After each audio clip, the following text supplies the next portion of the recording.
I had a quick look out around the bar area and that looks like it's pretty empty now, so we will get started. My name is Matthew Dickerson. I've got the job of just making sure we've got an even-keeled meeting and facilitate the meeting, and I'll talk a little bit more about that. But I'm conscious of the fact that we've got royalty in the room, we've got the Coonamble Mayor, Michael's here with us, and it's very good to have Michael come along. I've asked Michael just to come along, just to open the meeting and welcome it. It's not Coonamble Shire Council saying any opinion about what's happening here tonight. It's just nice for the Mayor of the town to come along and welcome everyone here. So, Michael, I'll get you to come along and welcome us. Thank you. Thanks, Matthew. It's good to see a good roll up. I thought there'd be a few more, but there's more coming in. We've got APA here. This is one of their talk fests. So I'll just welcome you all here and give you back to Matthew. Thank you. Thanks, Michael.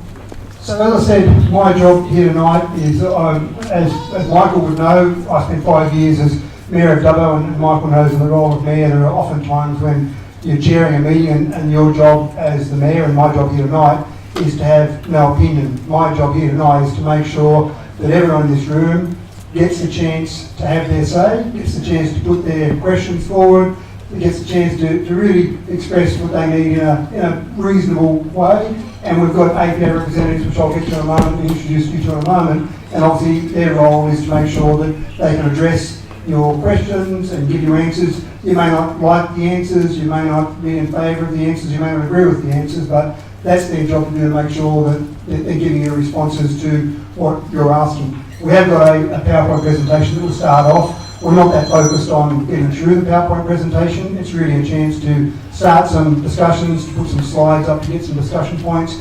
And we did this same presentation in Tottenham last night. And what we found there was that we put a slide up and there might be 10 minutes of questions, there might be half an hour of questions.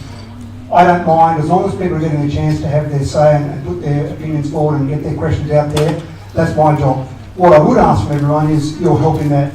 When you're chairing a meeting, it's easy for that meeting to be a good meeting if you've got people who are there in good faith and trying to help you a good meeting. It's also impossible, it doesn't matter how good a chair you've got of a meeting, if you've got people who want to make a tough meeting, it's always going to be tough, and I'd rather have a nice evening rather than a tough evening. So I'd ask for your help to make this a really good evening from my perspective and from APA's perspective, but most importantly from your perspective, to make sure that you've got a chance to get your questions heard and to have your say.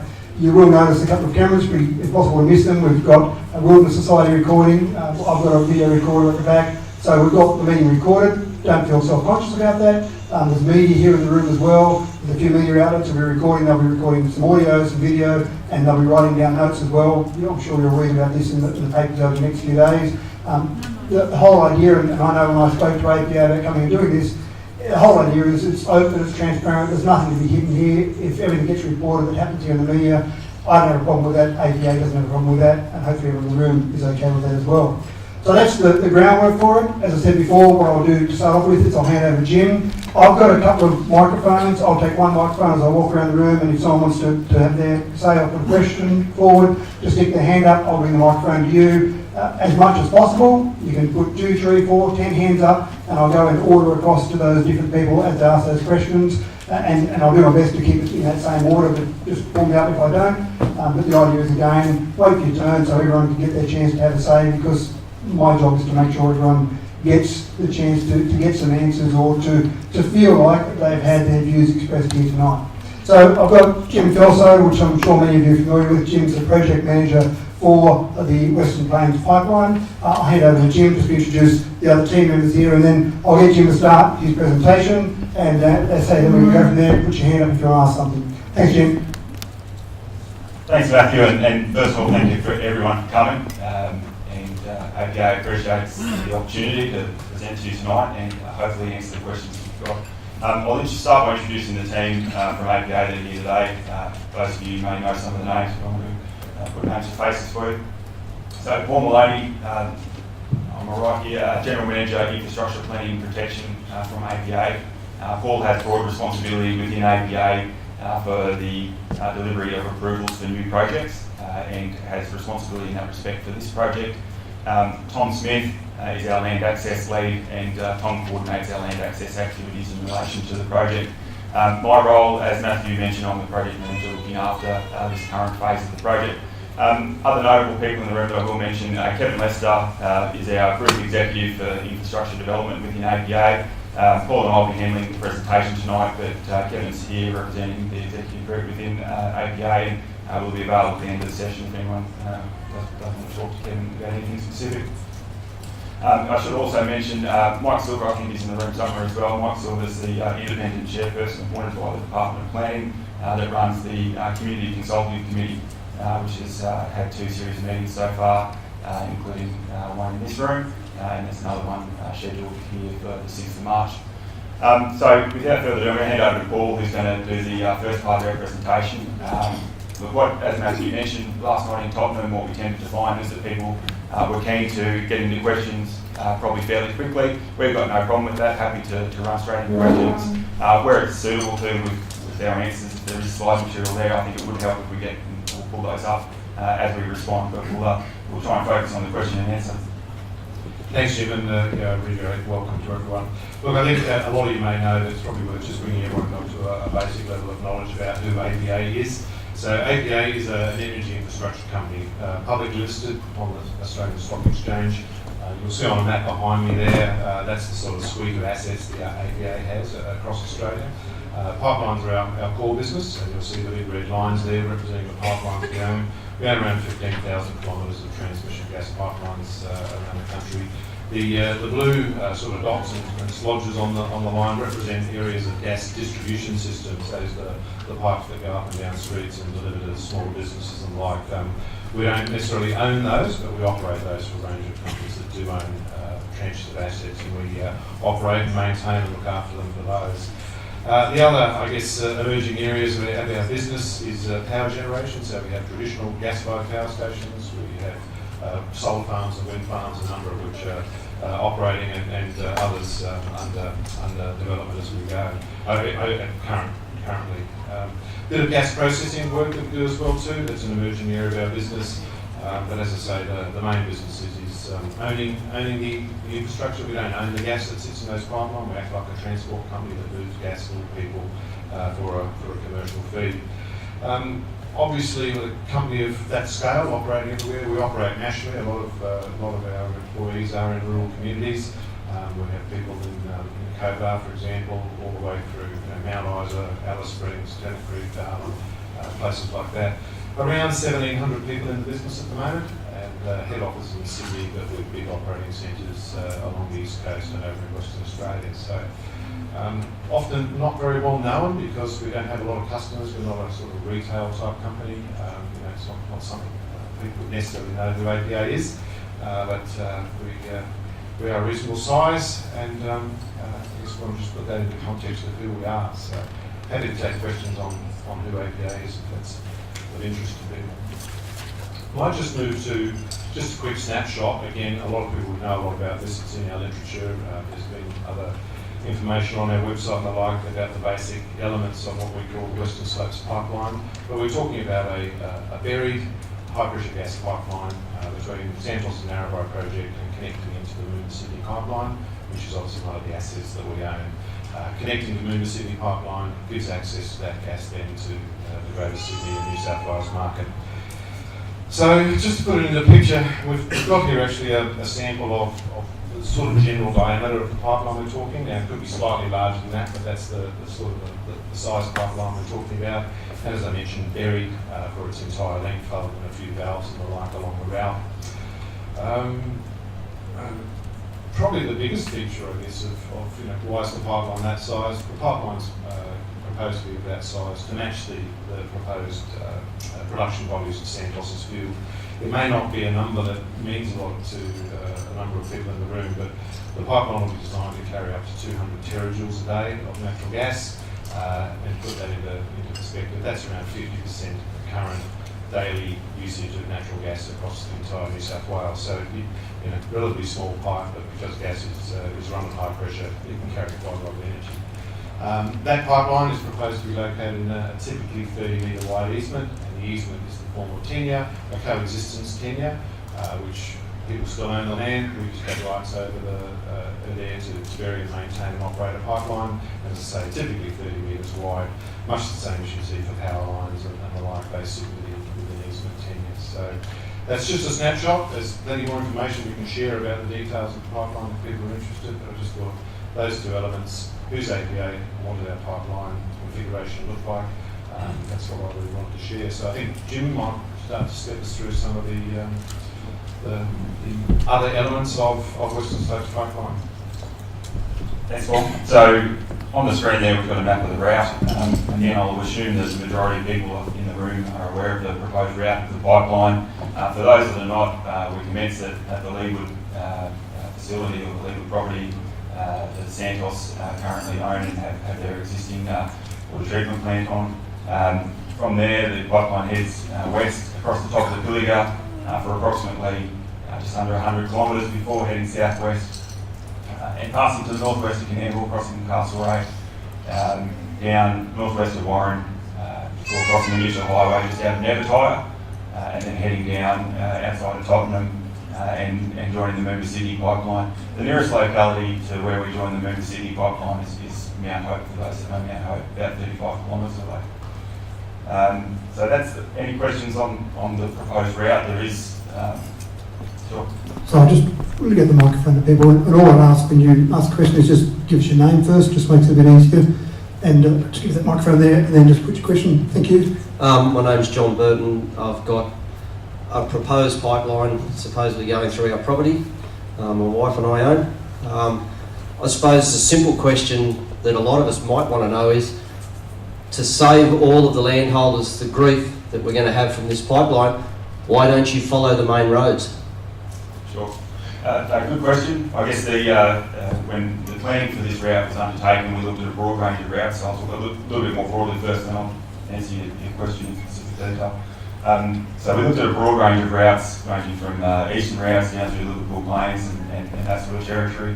A number of central routes which came down through the Pilliga, down through the Narromine region, followed the Central West Pipeline, which is the dark line through the middle there that goes up to Narromine and on to Dubbo. And then we looked at a number of western routes, including this one. During that work, one of the focuses was making use of existing linear corridors that existed, whether they be stock routes, existing road reserves and the like. I guess when you look at the roads that are on that map there in terms of the grey corridors, and obviously there's other minor ones which aren't shown on there, there isn't a corridor which I guess satisfies the entire length of that pipeline. There might be small sections, however, it's not possible to follow road corridors for the entire length.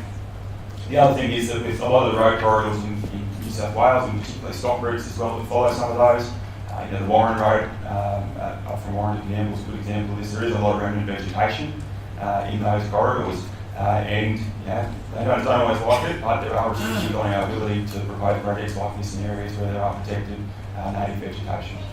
So they're the core reasons. Thanks, Jim. And I'm an amateur at this, and I learned a lot last night in the preservation of Tottenham. But the other question which I might follow up with that, Jim, is some people asked about the Inland Railway, and you probably answered a bit of that there, but that was one question that was asked last night: why not follow the Inland Railway route? Yeah, so thanks, Matt, for the follow-up. The Inland Rail route, for those that haven't seen the route, so first of all, when we worked on this route, the Inland Rail route had yet to be announced. So at that time, it's not really possible with any certainty to look at co-location on a detailed basis. At the same time, it was something that we considered from a general perspective, and there were some early corridor base case alignments that were in place. The alignment they've landed on comes down through the middle of the Pilliga before heading down past Coonamble and Narromine. It is possible that there could be co-location looked at for that northern section. However, there are a range of constraints between co-locating pipelines and rail corridor. The engineering design considerations for railways and pipelines are very different, and generally speaking, following the rail corridor would overly constrain the design of the pipeline. Railway lines need to be very straight.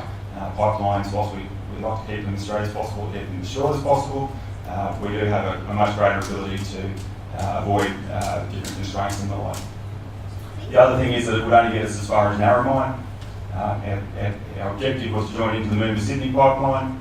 And as you can see, we'd then be looking at having to follow the route of the existing Central West pipeline. That's a very highly constrained easement, both from a terrain, from an environmental perspective, and much smaller land parcels than what we're looking at the moment.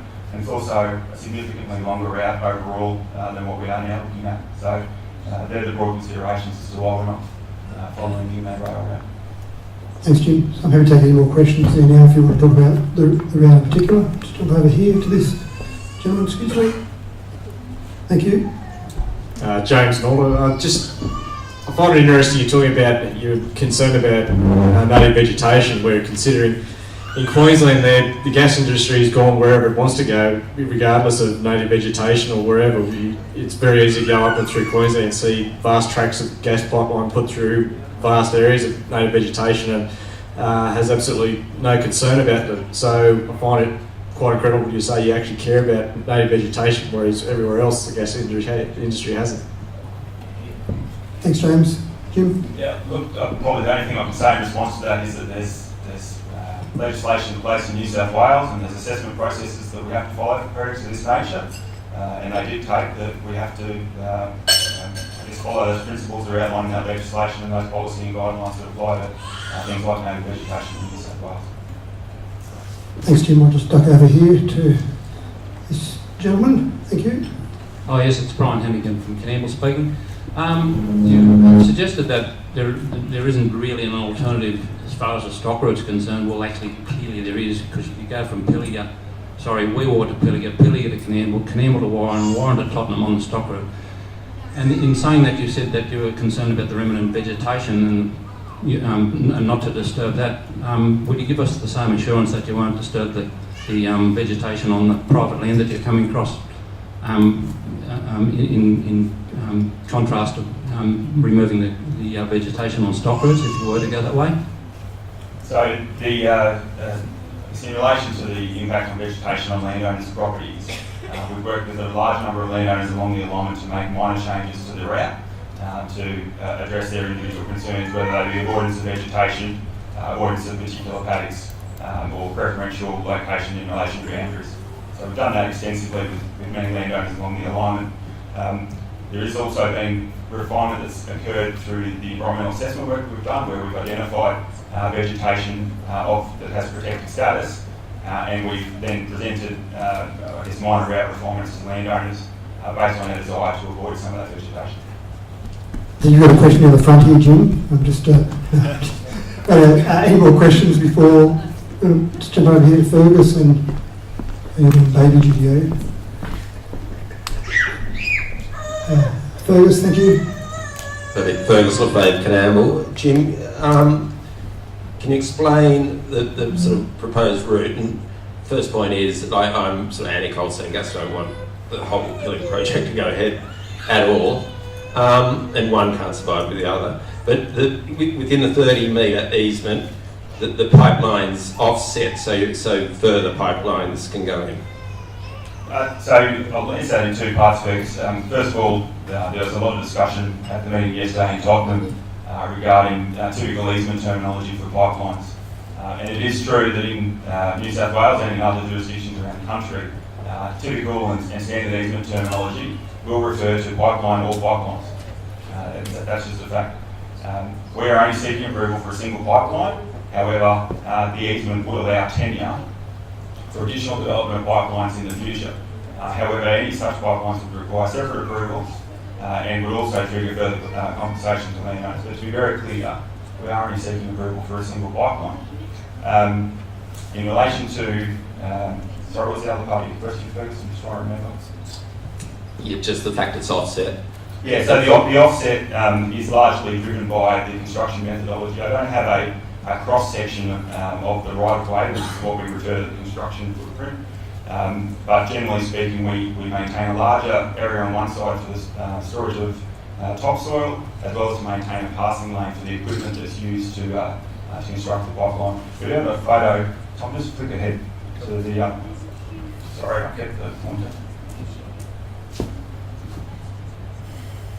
So this is what Fergus is talking about in terms of the offset. This cleared section you can see here is the 30-metre easement or during construction refer to it as the right-of-way, and you can see the pipelines over to one side. So the main reason for that is to maintain a footprint over the year so that the equipment can continue to pass through there during construction.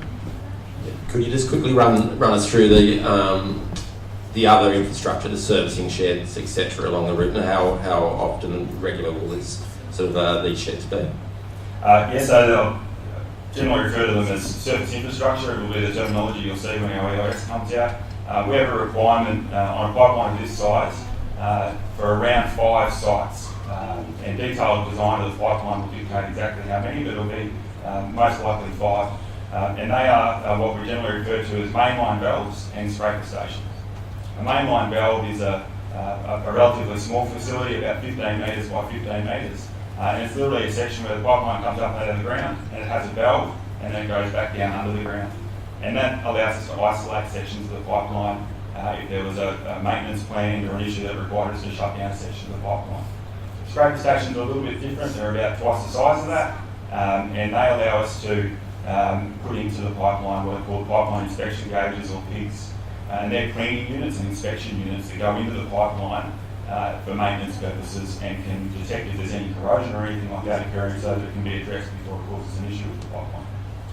Thanks, Jim. Just got a question in the middle. Oh, sorry, Matt, I will just say, so typical separation of those will be about every 75 kilometres on this pipeline. We've been asked a number of times where we're at with the planning for those and have we spoken to landowners and when will people know where they are proposed to be. There's been a range of work occurring and the potential planning for those. There are a number of key inputs that we needed to progress before we were in a position to identify sites. The major one of those is flood modelling. Ideally, we'd prefer to put those facilities outside floodplains. Obviously, a lot of this alignment is subject to flooding during severe weather conditions.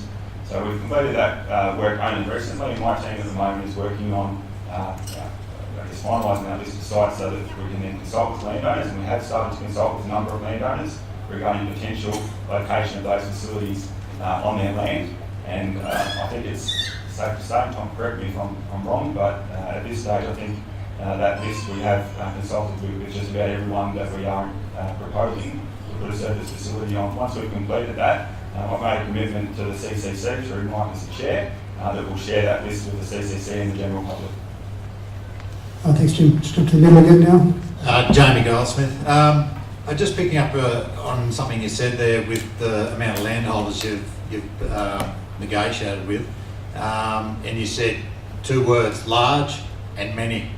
So out of all the landholders, you'd have a total number of landholders that are along the proposed pipeline. Can you tell me what the large and many are? So I answered this question probably pretty poorly last night and I didn't have the information in front of me, so I think Terry helped me out with the number at the time, but we have undertaken surveys on 271 kilometres of the 461 kilometre alignment. I confirmed that last night after the meeting, and approximately half of landowners have granted us access of some form to undertake surveys on their property, either under a voluntary agreement or under the terms of the authority to survey, but with their consent.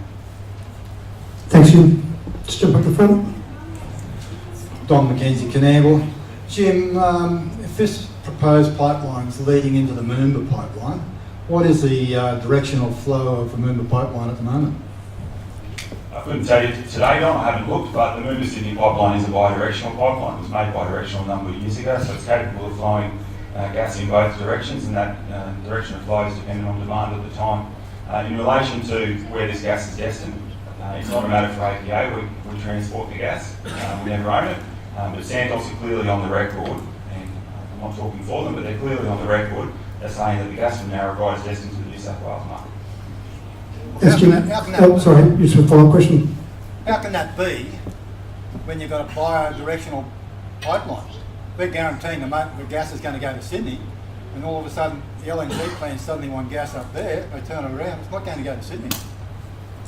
So, Jim, I'm not sure if you can answer that. It's probably not a Santos question. It's a matter of gas trading and gas swaps and the like, Don. Where every single molecule ends once it gets into a pipeline, we have no control over that. But as I said, Santos are very clearly on the record saying that the gas will be made available to the New South Wales market. Thanks, Jim. Just in the middle here. Bron Johnston, GAB member. You answered Jamie's question and made reference to those landholders who have agreed or use of the ATS to access land. I presented to Fergal Lefebvre's property last year at Nardoo, and a good crowd there, where we were all under the assumption that a court order had appeared. APA, Mr. Rob Wills, has recently replied to our president of the GAB, claiming that it was never suggested that there was a court order. I would like to put on the record that at some point those APA people present at Nardoo have misled us. So this letter accuses Anne Kennedy of being misleading. I was there, and clearly the local police were led to believe that there was a court order, which got you on the day access to Ferg's property, who otherwise isn't going to give you access. I just wish to point out that it's left a very bad taste in this community, and as a GAB member and reading Mr. Will's response to our president that no court order was ever mentioned, ever existed, is utter rubbish, and it basically implies that our local police came up with the concept of a court order, which again is rubbish. Thanks, Brian. And this is certainly an issue that was discussed at length in Tottenham last night. So, Jim, if you want to talk about that. So the simple matter is that our team had a copy of the authority survey with them, and in all the liaison that we had with the police on that day, including a meeting in the Coonamble police station before any activities were undertaken on that day, we referred to the fact that the works were to occur under the authority to survey. It was emailed to the police a number of weeks before the activity as well, so they had a copy of it. On the day, no one from APA, and most of the people that were there in this room, referred to a court order. I'm sorry, but it's just not the truth. Just again, as I said at the beginning, I just want to make sure we all get a chance to have a say. Bonnie, you want a follow-up question to that? I will follow up with a statement. You can state that. I was there. You were there. Local police were talking to you as a small contingent. Now, something was said there, because we have on record our local police talking to Mrs. Jill Lefebvre saying, there's not much I can do. There is a court order.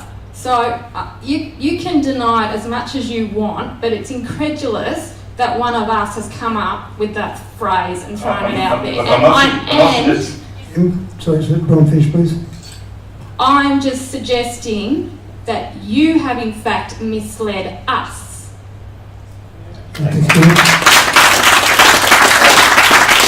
I'm not for a minute suggesting that the terminology court order was not being thrown around on that day, but what I'm saying very clearly is that APA staff did not introduce that concept to that discussion.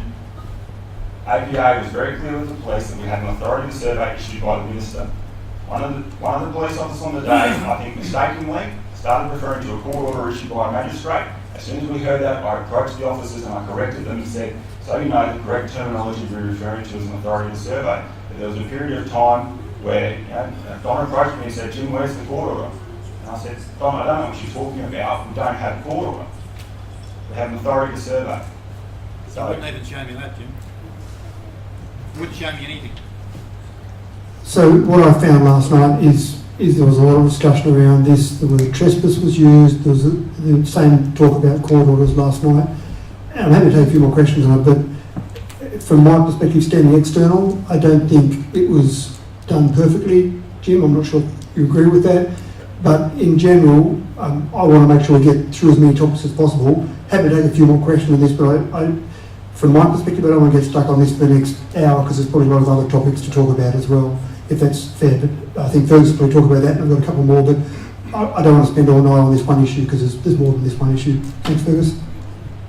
Yeah, it's a very important issue, though, trespassing. And what you just said sounds, you've refreshed it from last night. That sounds like rubbish. Like, as I told you last night, you ran with it for an hour and a half with the police. You didn't stop, and the police kept coming back saying, referring this court order, they had permission to go on our land to get identification of your subcontractors who are on there. And even if you ran with your authority to survey, like you've broken the guidelines, 5 out of 7 didn't have identification. You know, we know for a fact you just pulled up and jumped the gate. You looked at the sign present with the instructions to call me. Don't worry about those. We'll jump in, commando, get in there, and try to sort of carry out your EIS and cultural surveys, which you're not allowed to as far as we're concerned in our advice. And even if you had the authority, you weren't following the guidelines, so you're trespassing. Thanks, Fergus. Jim, do you want to respond to that as well? So as Matthew said, this issue got a lot of discussion last night in Tottenham. I think the best way for me to sum this up is to say that APA is confident that we've undertaken all activities in accordance with the authority survey issued by the Minister for Energy and Utilities. And in all instances where a landowner has provided us with biosecurity requirements, we've complied with them. I said last night that in hindsight, should we call the number on Fergus fence? Yes, absolutely. However, I'm also confident that our team assessed the risk from a biosecurity perspective that existed on that day and operated within the protocol that we've got in place for the activities that were being undertaken.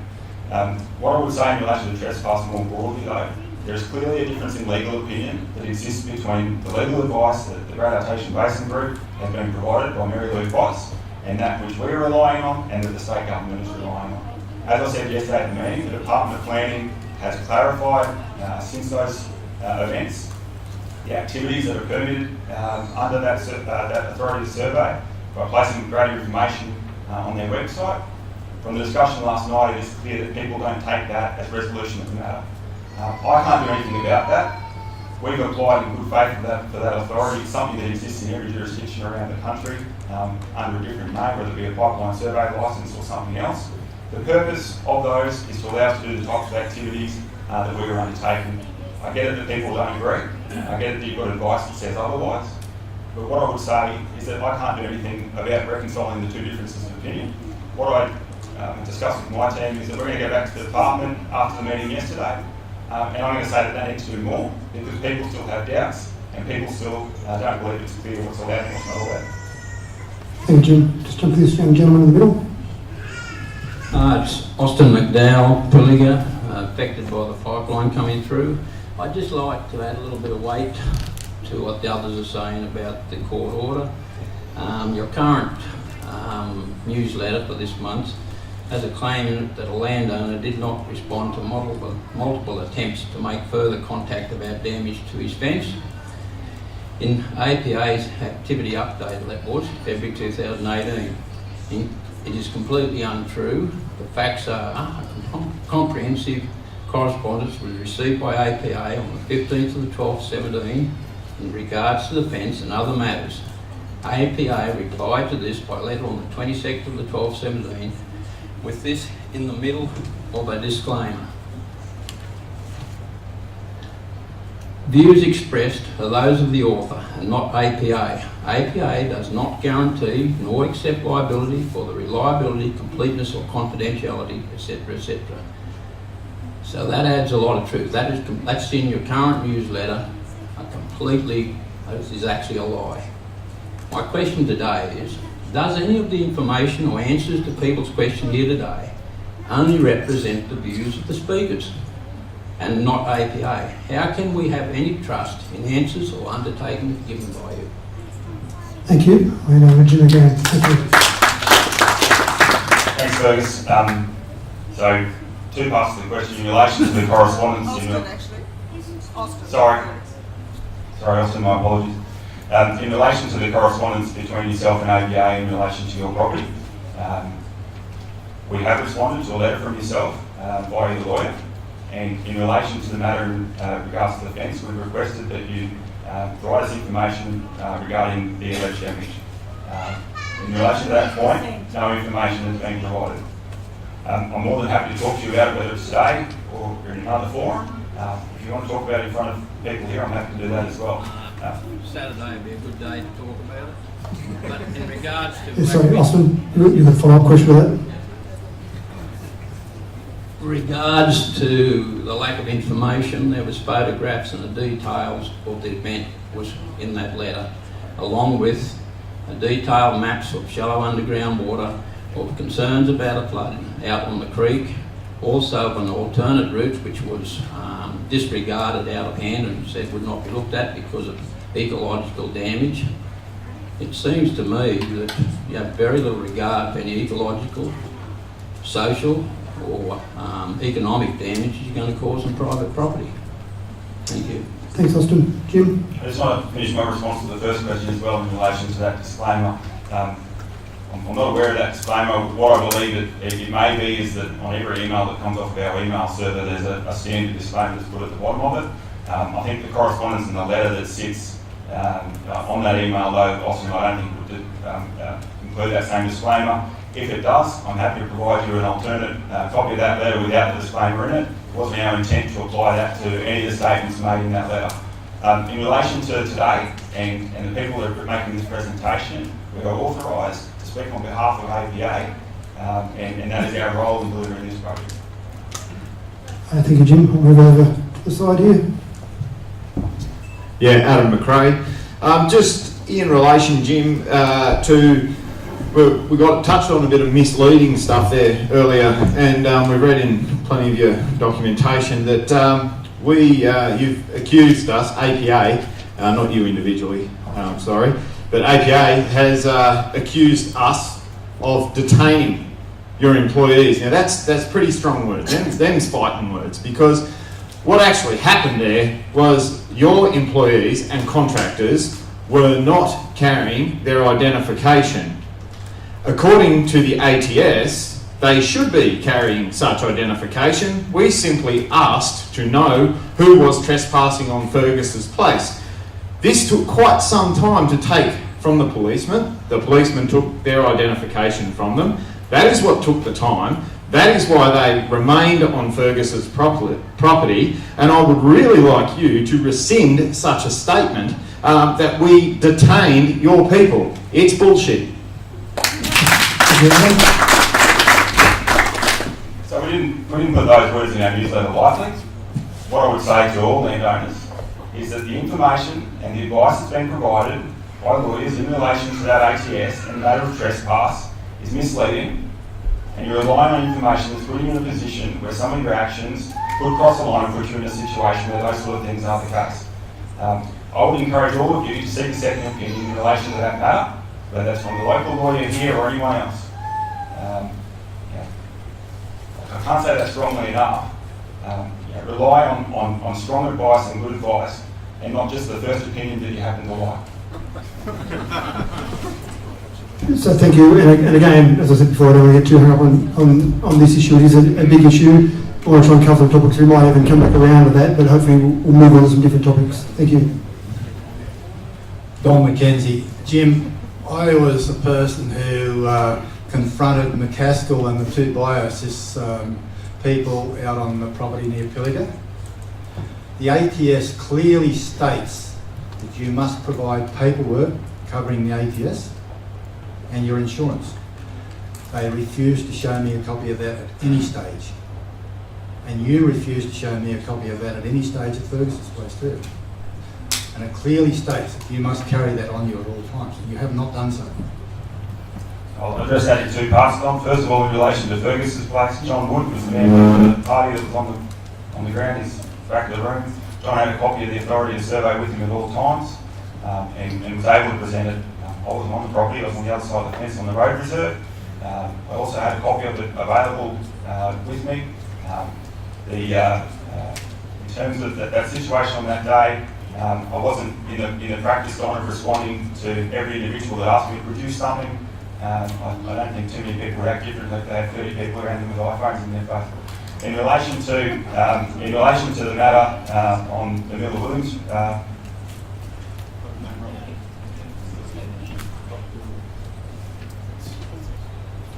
in relation to the issue on the Miller Williams property, we were on that property, and at the time we were under the impression that we had the full consent of the landowner to be there. Unfortunately, there are 4 registered owners on title of that property.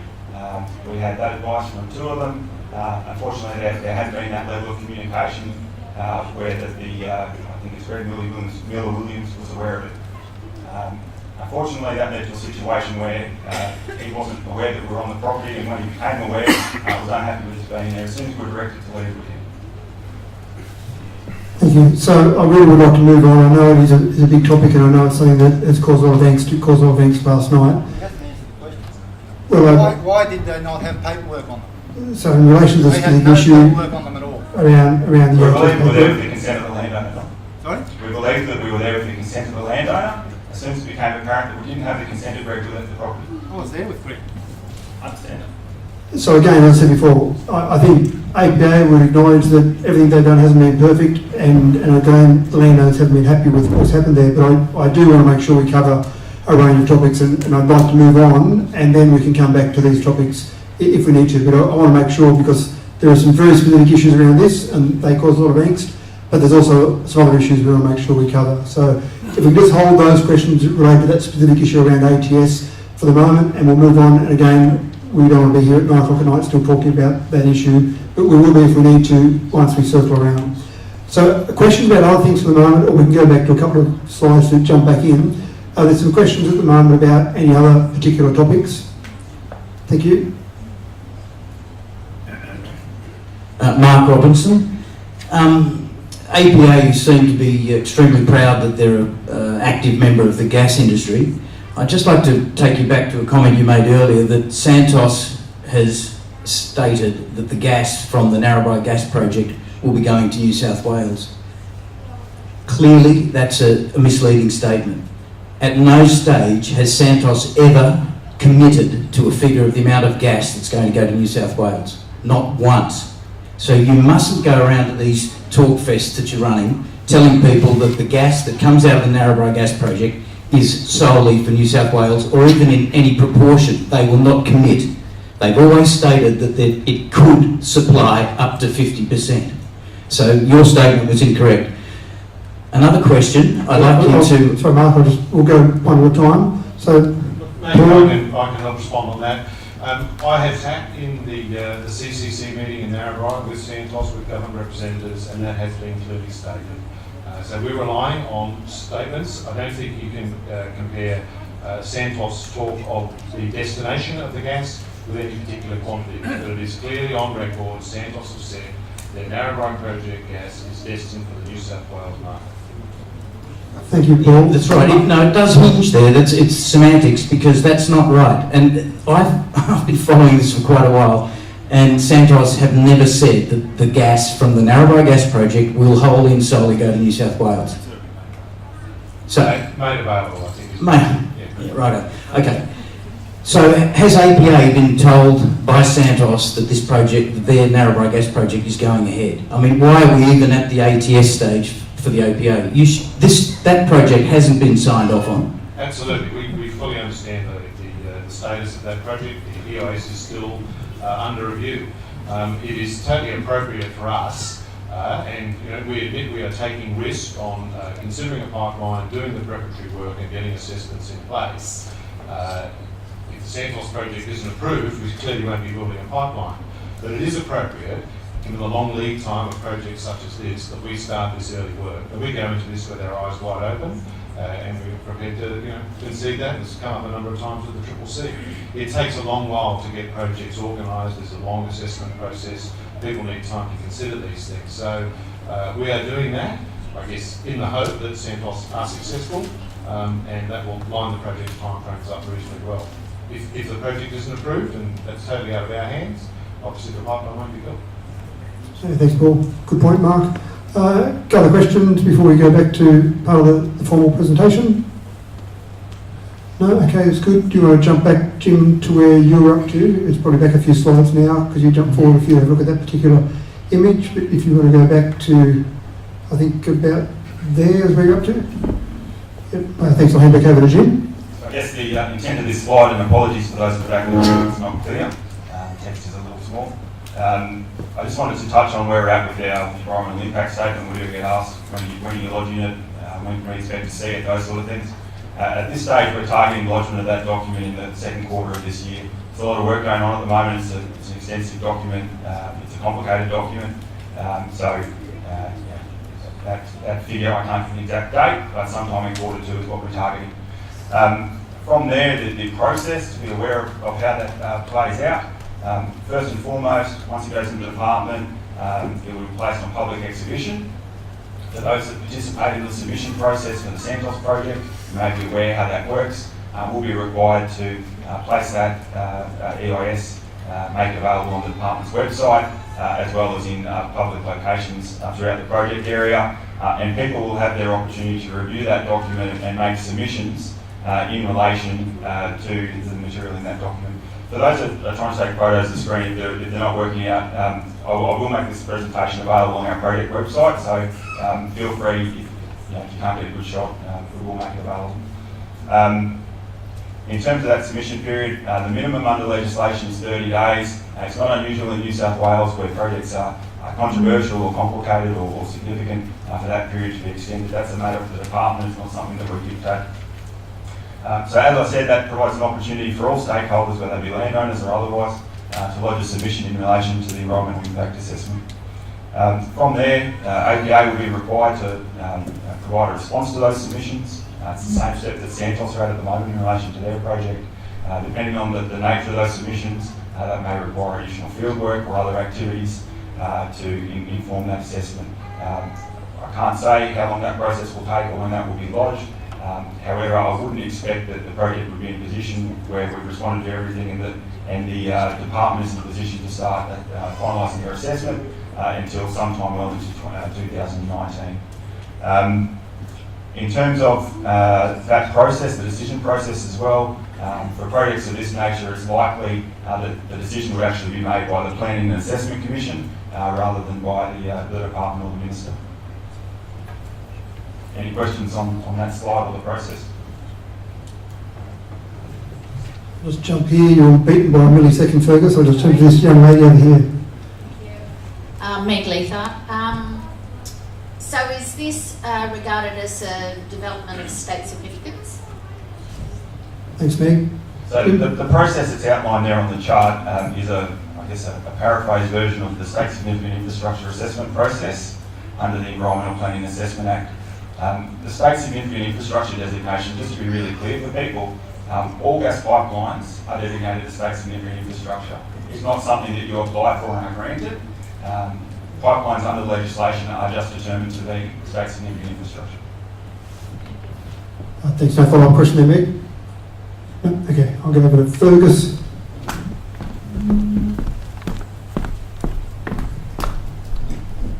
Thanks, Fergus.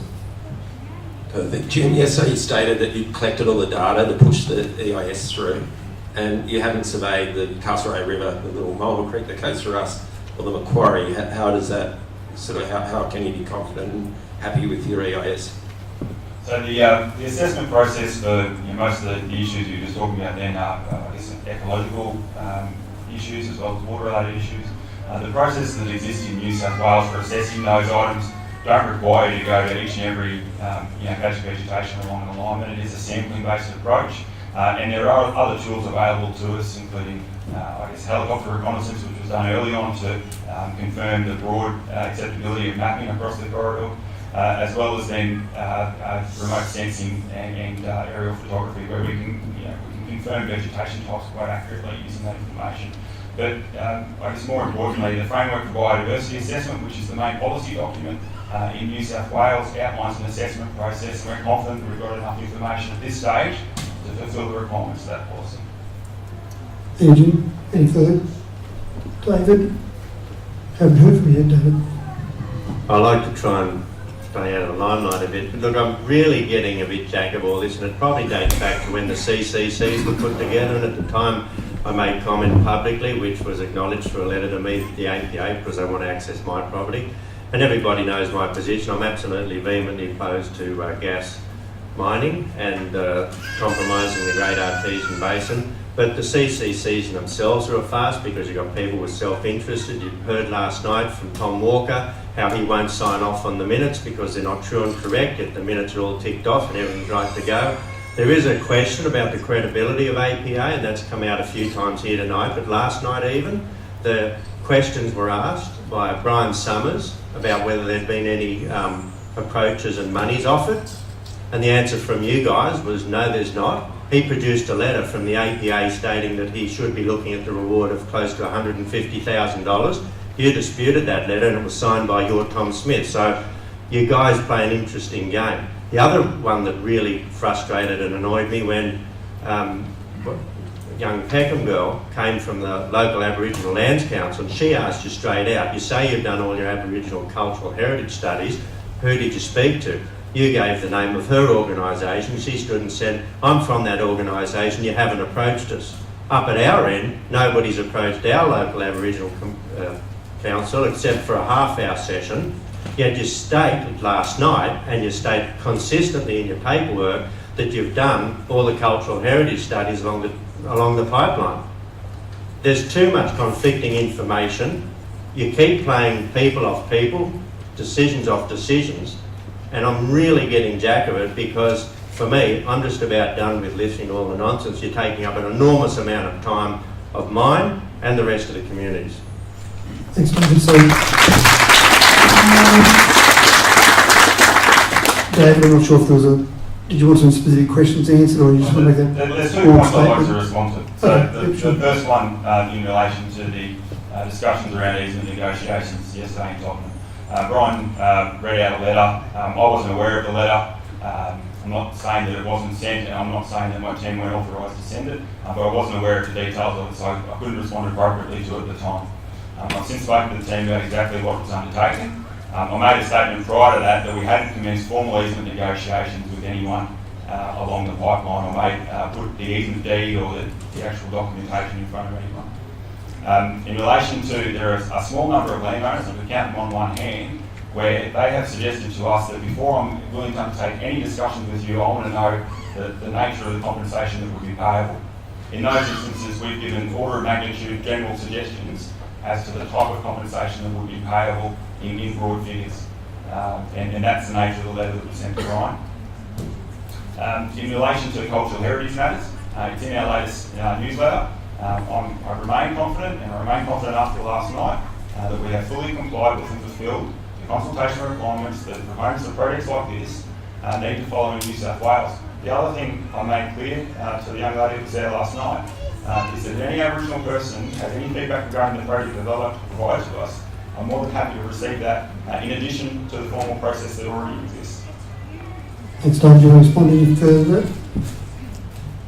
Brian Summers stated very clearly, along with most, from what I can understand, most of the Tottenham district absolutely opposed the pipeline, and I'm not sure whether he'd agree with your comments because he wasn't looking to give you permission or to negotiate any outcome. He said flatly last night, no way will you be going on his land.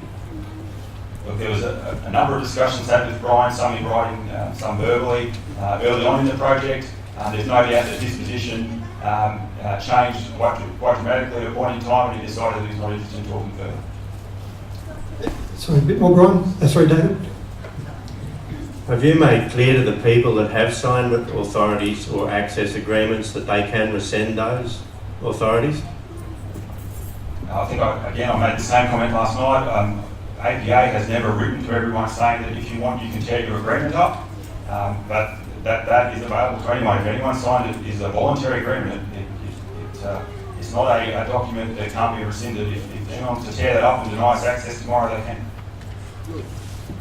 Oh, yeah. Thank you, Jim. So any further questions? I've got Adam here in a second. Any further questions about the slide that Jim's got there at the moment? I'll just throw to Adam. Yeah, again, I did ask this one last night. And so just for the advantage of everybody else, as we know, Aboriginal people live right along the waterways. Okay, again, we're calling you out here. We want you to tell us how you can stand by an EIS that not only with the biodiversity issues where you've gone for half an hour on Mulma Creek on one day in November, it's a different beast. In July, it was a different beast 2 weeks later after 1.5 inches storm. Okay, how can you have not had access to those really serious places where those people met and they lived and profess to have completed an EIS? Thanks, Adam. So I guess the answer to your question is similar to the response I provided in relation to the way that ecological assessments are undertaken. Cultural heritage assessments are similar. It's a sampling-based approach, and yes, we would like to get in there and survey every single watercourse, but it is possible to prepare an assessment based on a precautionary type approach, where there's an assumption that there is a likelihood that cultural heritage values may exist within things like watercourses. However, we have an ability through different construction techniques, such as horizontal directional drilling, to avoid impacting on watercourses should there be sites identified post the approvals process. And those sort of commitments will be outlined in a cultural heritage management plan that will be submitted in the future. What I can provide, I'll just put the slide up.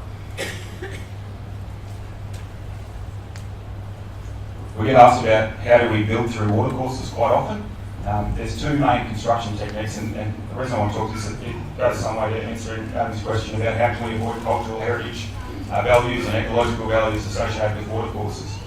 There are two main techniques used to cross watercourses. But generally speaking, for ephemeral or water bodies that watercourses that don't typically hold water, the standard approach is to open trench those watercourses and then rehabilitate the watercourse post-construction. Where there are larger rivers, the Castlereagh, the Macquarie, the Bowden, for example, or areas with sensitive ecological values or cultural heritage values that need to be avoided, we'll typically use a technique called horizontal directional drilling.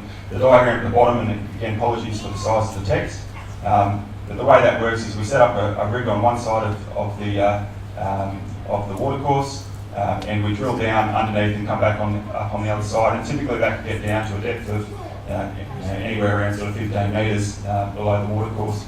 And that is a technique that does allow us, we can set back the start points at either end of the watercourse, and it allows us to avoid those more sensitive areas directly adjacent to watercourses. So Jim, just from my perspective there, the little picture you've got on the screen there doesn't obviously show how far away, but how far might you go back to start before the actual watercourse? Maybe I can talk on that. I mean, it's very much site specific, but if you had a reasonably deep incised channel, you could be 30 or 40 metres back, but as Jim said, if you needed to be for particular values, you can go back some distance. Horizontal directional drilling regularly these days installs pipes of that diameter around 1 kilometre in length in good ground conditions, so it's quite an adaptive construction technique. Thanks, Paul. Just got a question down the front here. Don McKenzie.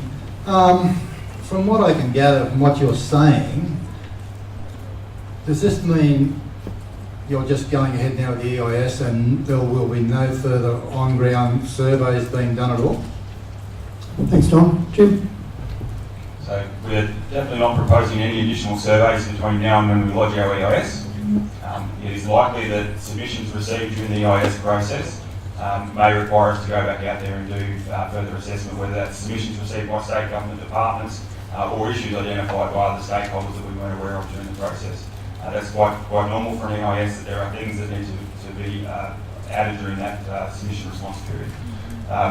That wouldn't likely be as extensive as the work that's been done today, and it is also normal that commitments are made in an EIS to undertake further assessment of specific issues and then apply, mitigation frameworks or different construction measures to deal with those issues should they be encountered post-approval. Thanks, Jim. Just a question from this young lady here. Joan Judd. I'm in contact with Aboriginal people in the area between Warren and Mount Hope. They're Nyimpa people, and they were employed to do the surveys. Now, the surveys that they did, what they were so critical of, in that they said they were expected to do 10 kilometres a day, 30 metres wide. Now, that's absolutely ridiculous, and it's not possible to do surveying for Aboriginal artefacts and Aboriginal sites by sampling. It's not sampling, it has to be specifically what's on the ground. They were disgusted by the way they were asked to survey. Thanks, Joan. Jim? Look, I haven't had any of that feedback directly. I'd be more than happy to talk to them further about it if they've got concerns.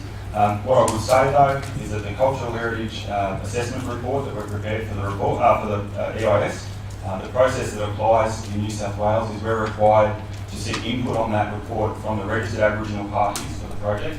We have 54 of those that have registered an interest in this project in particular, and we're required to put that document out to them for comment before it's made available to the public as part of the EIS. We're very close to doing that, and I guess that those individuals will have that opportunity. I'd encourage them to do it directly in the meantime if they do have material concerns, but they will also have the opportunity, I'm assuming they are likely to be registered Aboriginal parties, to comment through that process. Thanks, Jim. To John. John Burton, Coonamble again. I suppose what we all want to know is transparency. That's the biggest thing for everybody. Truth and transparency. You talked earlier on about the amount of landholders that you've consulted with. Many was one of the words I heard. Across the 450 kilometres of pipeline, I have a couple of questions involved in one here. How many affected landholders are we talking about in total across all the shires? How many are we talking about in Coonamble? And out of the Coonamble group alone, because that refers to all of us in this room here, how many have you actually consulted with that has given you permission to come on or consulted with you about pipelines? Because currently, the original proposed pipeline that came through on some of your maps to me via mail correspondence, because again, for the record and for transparency, I've not consulted with you because I don't want the pipeline. Like everybody in this room, whatever it takes, we're not going to bend over and let you put the pipeline in. So that's probably the first thing you want to understand. Failing that, the pipeline, for some reason, in the last few months of last year, has been moved from one particular property neighbouring me, and there's further pipeline now onto my property than there originally was. Could you please tell me, have you consulted with particular landholders, and is that why pipelines are being moved? Because I noticed in the Tottenham and Warren areas there's been substantial movement of pipeline as well. So Jim, so there's probably 4 questions there.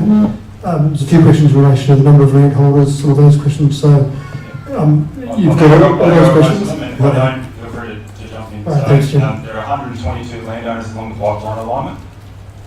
We've had access to property and ongoing discussions with at least half of those. I think there's a statement in our latest newsletter that we've had meetings with 70, and that's based on us reviewing our database of records of those landowners that we've actually met with. Now, I'm not saying that all of those 70 have agreed with us. There are a number of those that have told us they don't want to talk further after that first meeting. But there is definitely over 60 that we've had further ongoing discussions with. In the Coonamble district, no surprises that there is only a very small number. I don't have the exact number to hand, so I'm not going to be misquoted, but there's only a very small number that have had any ongoing discussions with us. In relation to your final point, sorry, I need to remember. Well, the final point was there's been a movement of the pipeline, and more of it's been put onto our property and it's been taken off a neighbour's property. Has that been due to consultation, or do you just do that because you feel like it? We've been, I guess, clear in a number of forums in the past that we will take feedback from landowners regarding specific features of property which may lead to alignment changes. In the Tottenham example, for instance, we, through early consultation, had a number of landowners in that region who expressed to us that the location where we had the pipeline could be improved by moving to the northern property boundaries for a section of properties through there. We wrote to those landowners and said, we've had this feedback from a number of landowners, but not all of you, and we would like to propose making this amendment to the pipeline and have people an opportunity to provide feedback. In that instance, we didn't get any specific feedback from those individuals, but based on the original feedback, we decided to proceed with that change. There have been a number of smaller changes, including the one near your property, which have been, I guess, based on information that we didn't have when we did the original route, through whether it be through property access or information that was sent to us by landowners that has informed some refinements of the alignment. And absolutely not hiding that at all. We have moved this alignment considerably since it was first announced. It's got about 5 kilometres longer than when it was first announced. That's because we've been putting bends into the pipeline, moving around different farm infrastructure, moving over property boundaries, those sort of things. And if people want to provide that feedback to us regarding their property, we're more than happy to sit down and talk about what might work better. Thanks, Jim. So, John, that covers everything there. Seems like the J Fest at the moment. We've gone from Jane to John to Jane again. Just in your own admission, then hardly any Coonamble people have talked to you. So, how do you feel confident that you can accurately put an EIS in and tick it off, saying you've done that, when there's a large area that you haven't covered? You haven't, like, you might go to a stock route or go on the road and sink a hole, do some core sampling, whatever, look at a few trees, tick your box. But there's a vast tract of land that you haven't covered. So how can you actually tick off an EIS? By your own admission, you haven't talked to anyone. And we don't want to talk to you anyway, because I'm exactly like John, I'm living not far away. There's no bloody way in hell you're allowed on our place. Thanks, Jamie. Jim, or Paul, if you want to take that Just one. be a repetitive answer. I think Jim's answered it before. There's two elements to that. One is there are guidelines as to how cultural assessment and biodiversity assessment needs to be undertaken to meet the requirements of the EIS. We believe we've achieved those through sampling methodologies. The other thing is, out of the entire route, obviously being a good farming district, there is a lot of modified landscape which is not going to have the values that are necessarily going to need to be sampled. So if you take the cropping paddocks and the like where vegetation has been removed, there's very little trigger for any assessment of those landforms. So hence we remain confident that we have an EIS that's capable of being lodged and assessed. What about soil type, sorry? Sorry, the question there, Paul, was soil types. In the case of soil, out of all the mapping sets that exist around Australia around vegetation types and other ecological features, soil maps are something that are very well known and they are very reliable. And again, a sampling technique enables us to make some fairly strong correlations between mapping and where we're proposing to put the pipeline. Thanks, Paul. Sorry, John, you got a follow up there? Yep, I'm trying to understand that Just wait a second, John. I'll just get the mic so everyone can hear your question. Thanks, John. Look, I'm trying to understand that answer because where the maps are that I currently have that have showed a movement in the pipeline from a neighbouring property onto ourselves, we already had it in the beginning, but it's obviously there's more of it going through now. It's coming through a watercourse. You probably wouldn't know about that because you're not local to the area, I am.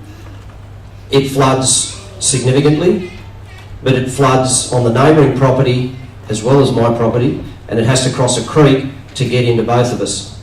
Now, you talk about the open farming country, and where you've moved that pipeline, I don't have an answer for because you haven't given me the answer, but it's gone from open cultivation country with no trees on it to open cultivation country with no trees on it. I don't understand the significance as to why you would move the pipeline. The soil types are exactly the same. The watercourse is exactly the same.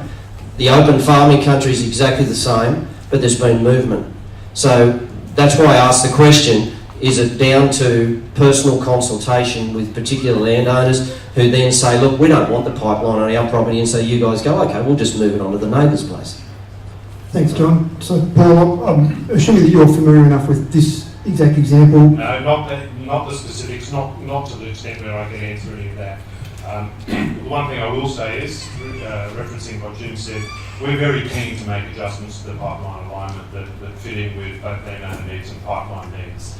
I guess one of the features of line changes is if you adopt every line change that anyone wanted, you have the zigzagging pipeline that would go on. So there are often upstream and downstream impacts to sensible pipeline alignments that trigger from a move around a specific feature. Again, I think, respect the position of not wanting to engage with us, but they are some of the things that we do struggle with when we can't have the discourse with individual landowners to, I guess, optimise both upstream and downstream of any change we make. So I guess we do have that situation.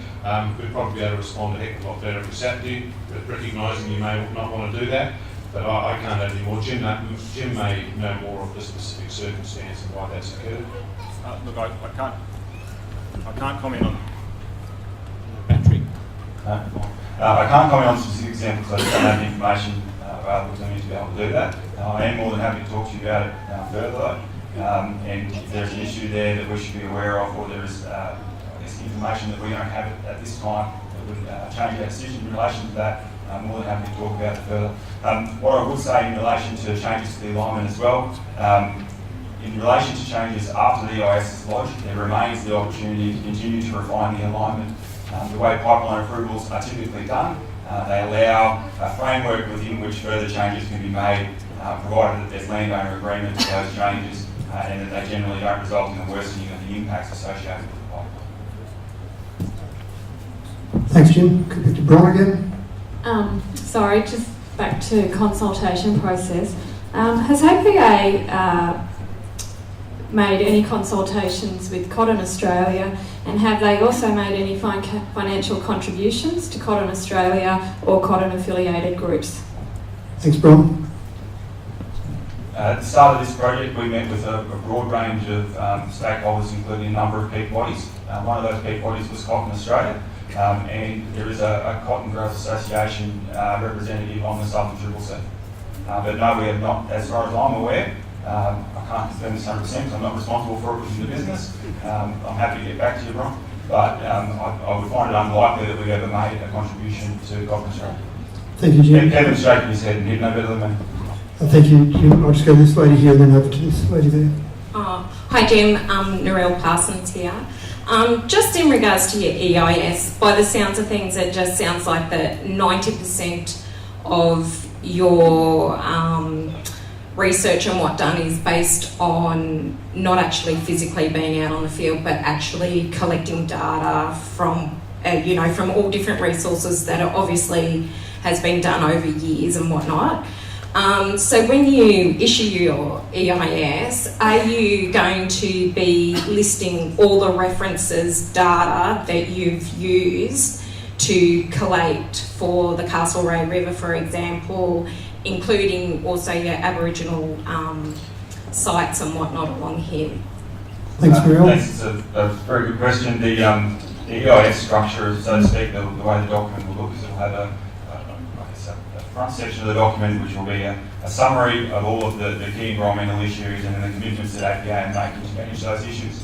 Attached to the report though will be a series of detailed technical studies, including a biodiversity study, a cultural heritage study, a water assessment and studies like that, which will go into a great deal of detail regarding all the reference material and sources that have been relied upon to report on those issues.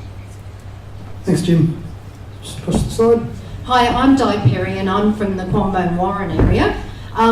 Just back to Bron's question about the cotton growers, I'd just like to ask the question, why in the Warren area have you avoided every irrigation person? It's not going through very many irrigation places that I'm aware of. I'd just like to know why have you avoided them? And there is a big property there which would have been the most, I would have thought it would have been going through, and you've gone out on the stock route and avoided it. So I'm just wondering what deals may have been done. Thanks, Di. Jim? So I don't know which property you're referring to in the second part of your question, but in relation to the first part of your question, in that Warren region, there is a lot of irrigated cotton farms. Everyone knows that. There's no doubt that in our original route selection, we tried to avoid irrigated cotton farms due to the construction impacts that and the complexity of constructing a pipeline through irrigated cotton fields. The disruption to the infrastructure that exists in those fields would mean that the entire fields would be out of action for the period of construction, whereas with the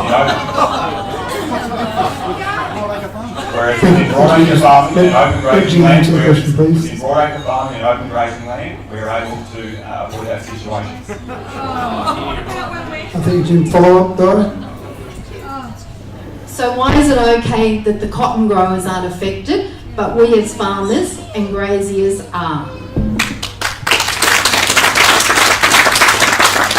So it's simply a matter of we've made an intent, we've had an objective there of avoiding impacts on the irrigation infrastructure because of the complexity of that presents from a construction perspective. It's a simple answer. Thank you. Just jump over. Sorry, Don, I'll just jump in the middle here first. Thank you. Karen Hannigan, I've just, Mel Mills wanted a follow-up question that they didn't get to ask last night, and it was to do with biosecurity. Under the APA biosecurity, BIOS, on your website, or on the website she's got here, anthrax isn't even listed to exist in the 3 pipeline zones, and there are no specific hygiene protocols. When the proposed pipeline comes right through the middle of the anthrax belt, as listed on the government DPI website, under the Act, any person who deals with potential anthrax carriers such as soil and equipment, and who ought to know of the biosecurity risks associated with anthrax, has a general biosecurity duty to take measures to prevent the risk. With the APA's claim of taking 200 soil samples and 270 kilometres pedestrian survey on people's property, they have completely breached the New South Wales Biosecurity Act. And I was following on that, you were talking earlier about the samples that you were taking. Could you guarantee that you haven't breached that act? Thank you. Jim? Look, I remain absolutely confident that we've acted in accordance with the legislation and the general biosecurity duties that exist under that legislation. The document you referred to on our website is a document that's specific to the activities that are being undertaken during this phase of the project. There will be additional and far more, I guess, site-specific biosecurity arrangements that will be put in place during construction, including feedback from landowners regarding property-specific requirements that they may have. In addition to that, any time we've accessed the property, we have requested that the landowner notify us of any specific requirements they have. And then also in relation to that protocol that we have in place at the moment, we also consult with DPI and local land services in the production of that document as well. Thank you, Jim. I'll just jump back to Jamie again in the middle here.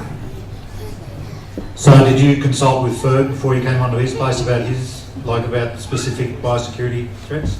So we sent 3 letters to Fergus requesting that he notify us of any specific requirements, and I said earlier in the meeting, if I had my time again, we'd bring the number on the fence. Thank you, Jim. Sorry, Paul, I just really want to add something to that. Now, I can understand people not wanting pipelines. I can understand the coal seam gas issue.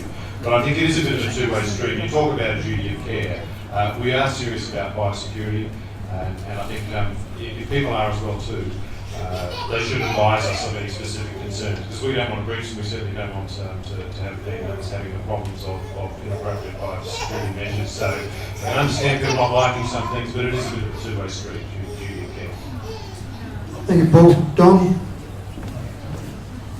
Just to finish up on the biosecurity, APA have claimed that they've got a biosecurity program in place, but it's worth diddly squat, because every individual property has to have their own biosecurity program in place, and you are supposed to comply with it. Now, further to this, would you, APA and the Department of Planning, would they give a written guarantee that all normal farming practices will not change with this pipeline coming through? You've walked away from the cotton people. What about us? Thanks, Don. I'll tell you. Paul?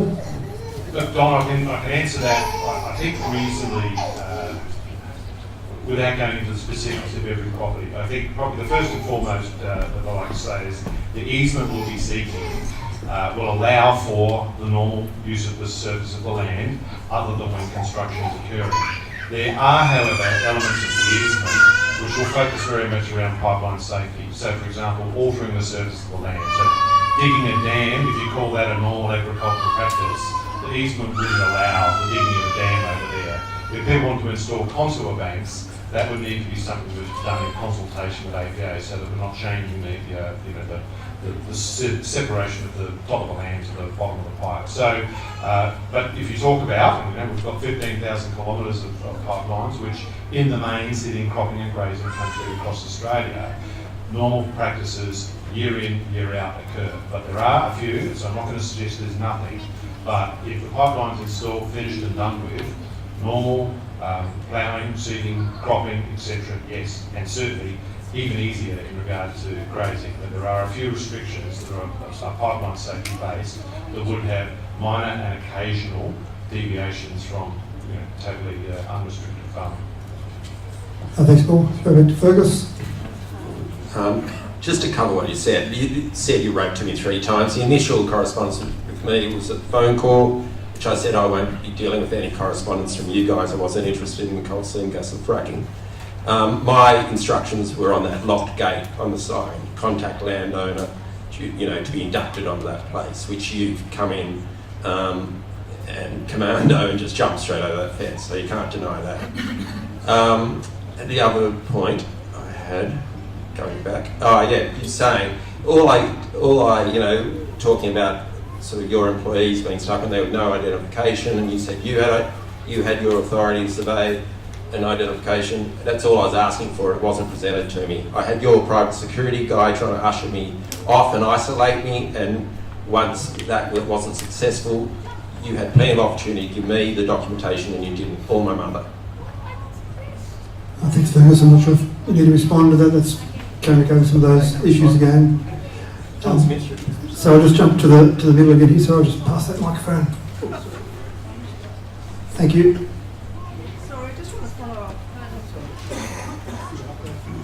I just want to follow up on that anthrax question. If it says that the proposed pipeline is coming right through the middle of the anthrax belt, as listed on the government DPI website, what can you tell me that you know about anthrax? And have any of you say it's a duty of care for both sides?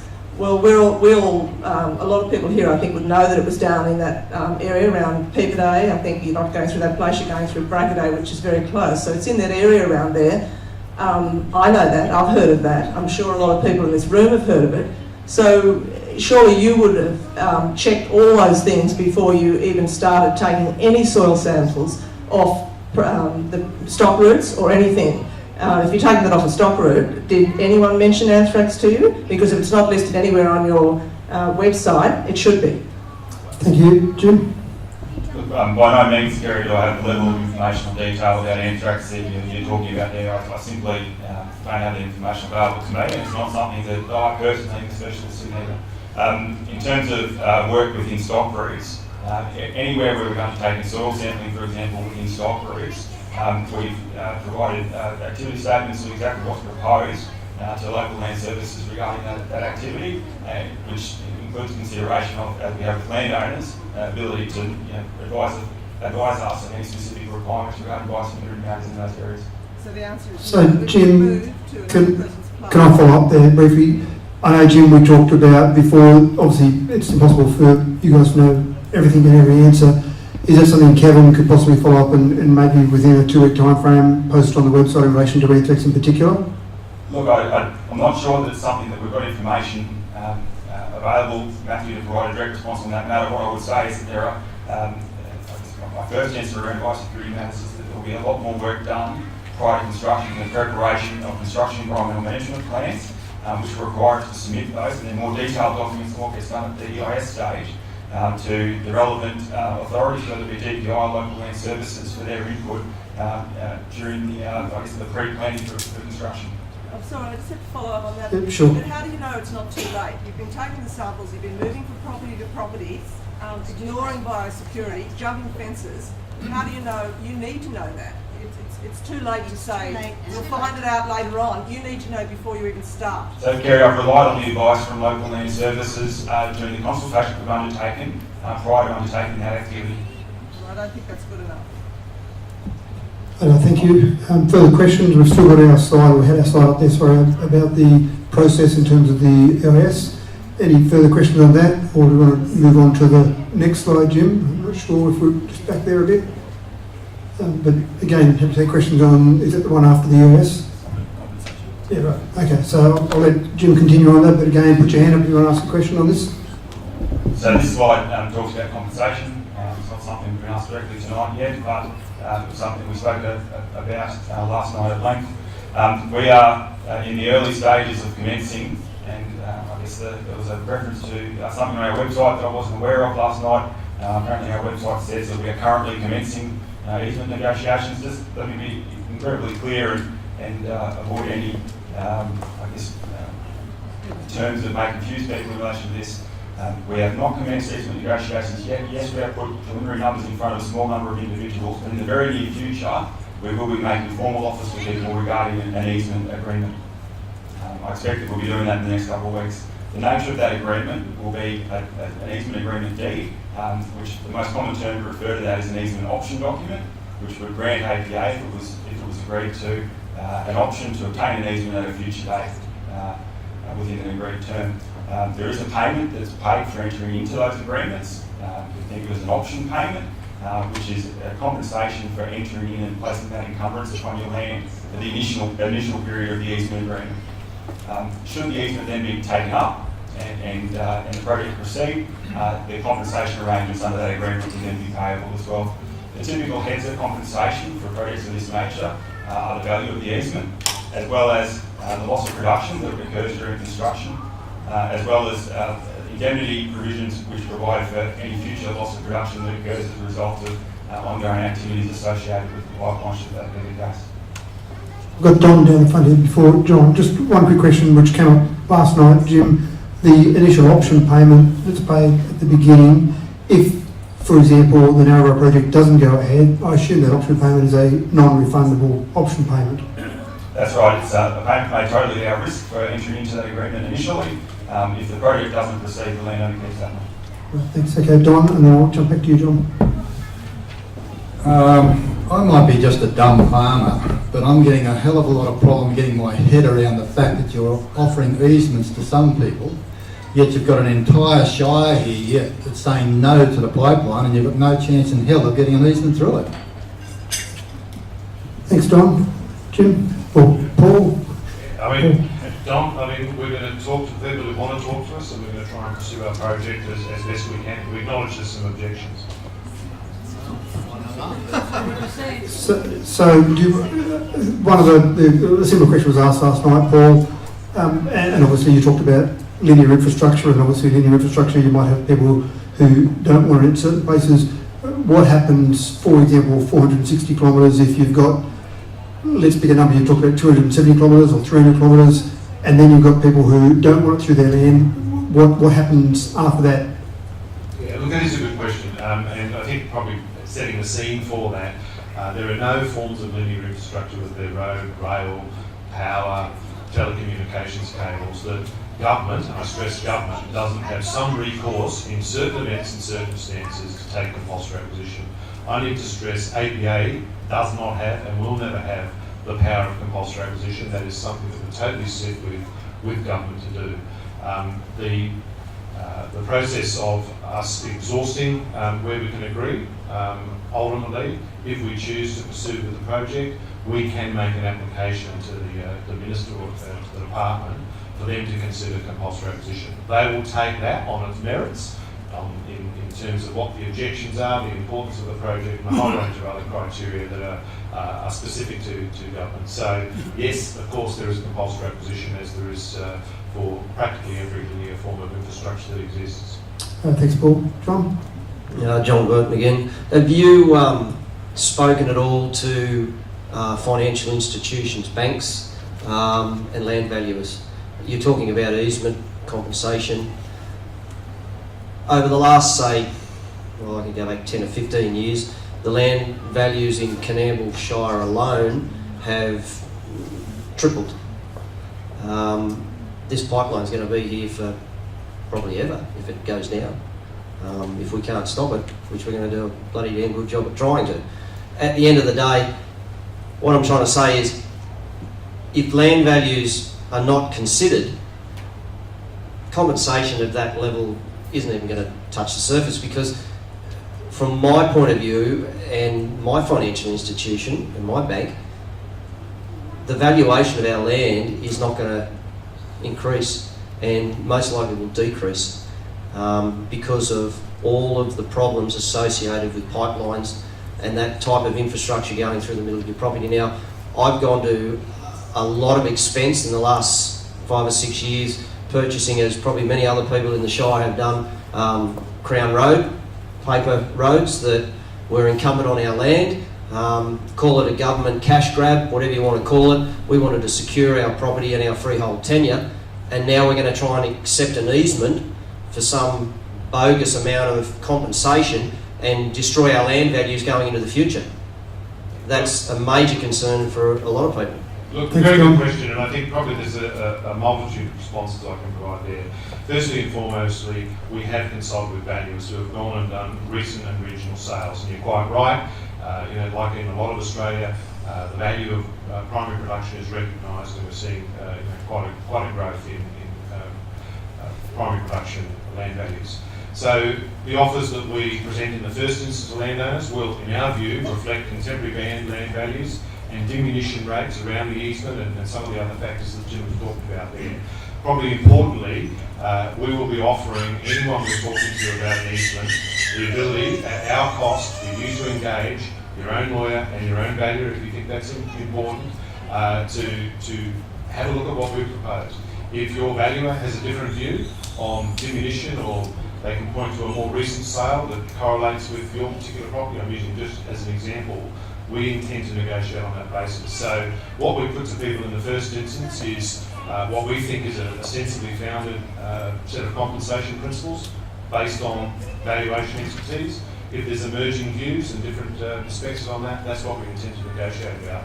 In terms of diminution, and you talked about banks' views and the like, obviously this is stock in trade for APA, we own 10,000 easements.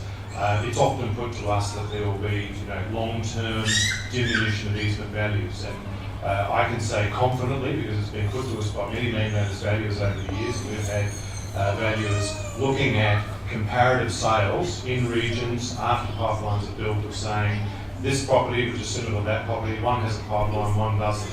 And there is no strong trend if the pipeline is located well and it doesn't sit right on the top of price particular location.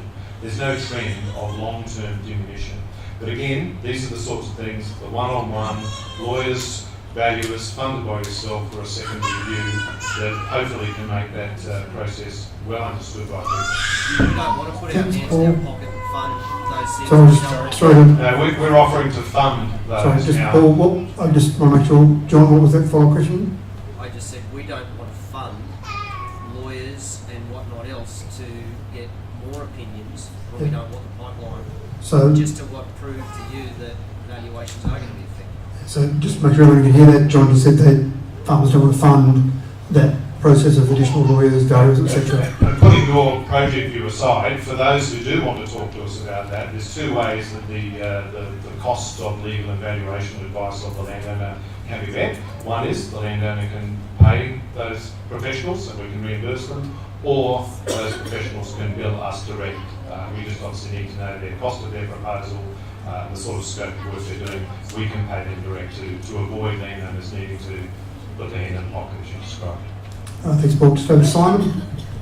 Yeah, g'day, Simon Fagan. I'd just like to follow up on the easement payments.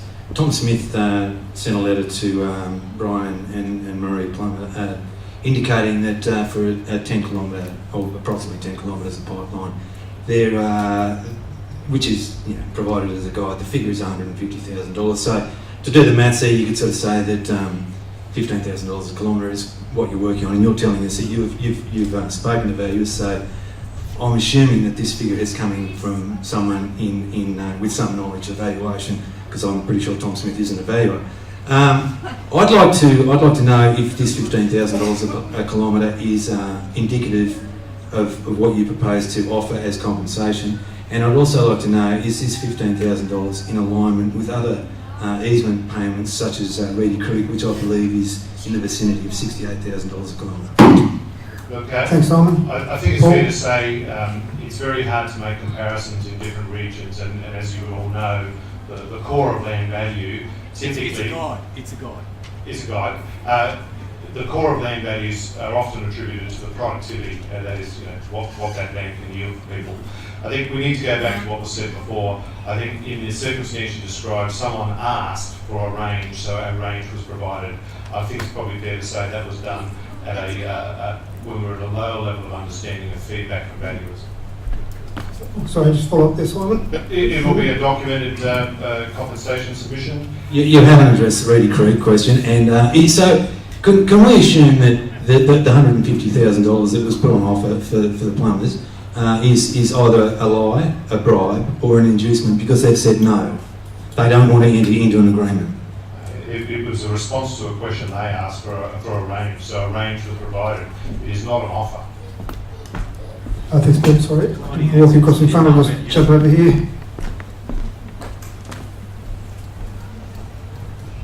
Thank you. James Moore again. Just cutting to the chase here. With all the opposition we've got here, how exactly do you expect to put this pipeline through, where basically you're going to have direct action being put by farmers and local community members, Aboriginal groups, all coming together to prevent this coming through? Because basically, apart from bringing the army with you, there's no chance of you coming through this community. Thanks, James. I think I'll take that more as a statement than a question. Obviously, how are you going to do it? How are we going to do it? Yeah, how are you going to do it? I think.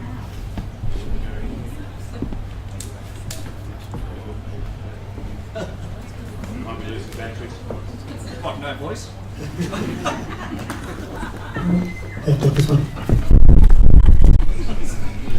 Look, the question you raised there is if we've got legal rights to do something and people are going to resist us, how are we going to view that in the law? I think that'll be an issue not just for us, it'll be an issue for government, it'll be an issue for law enforcement agencies. We obviously are going to work very hard to agree as much as we can. I can't answer directly other than if we get valid project rights, we'll obviously go about trying to execute our project. Thanks, Paul. I'll just jump over to Adam. I'll grab the mic back and just jump over to Adam here, and then I'll jump in again in the middle. Thanks, Adam. Yeah, thanks, Matthew. So far, I think I speak for everyone when we think we've sort of, our answers keep getting deflected and get these clever words wrapped around them and treated basically as trivial, and they're very serious to us, but they're also not the be all and all. The big elephant in the room at this point in time is the link between the pipeline and the gas wells coming. And you fellas have never denied that those gas wells are coming. We're covered by PEL 434. It's going to affect us all.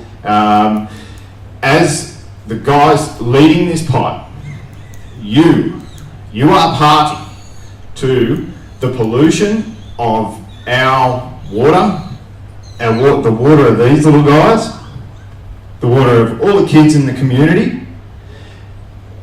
Jim, how do you look at yourself at night? How do you go as a man at the end of the day when we're saying, when you are party, you are the catalyst? Paul, you're the catalyst of bringing this to our community when we resoundingly say no. I know you're just regular guys charged with a job, and you've no doubt got, no doubt reasonable guys. You're obviously pretty intelligent, and you've got loved ones at home that you no doubt care about deeply. We're a community, and we care about each other deeply. And here we are, we're still saying no. And for what? Sorry, final point. For what? So you're driven by a bunch of, maybe it's a board of directors, that probably don't even know your names. They might give you a couple of $100K to do this job or whatever, okay? We are fighting for our kids, our mates, our neighbours, each other. We've got a lot to fight for here. I just don't know what's motivating you fellas, but we've got a fair bit more motivating us.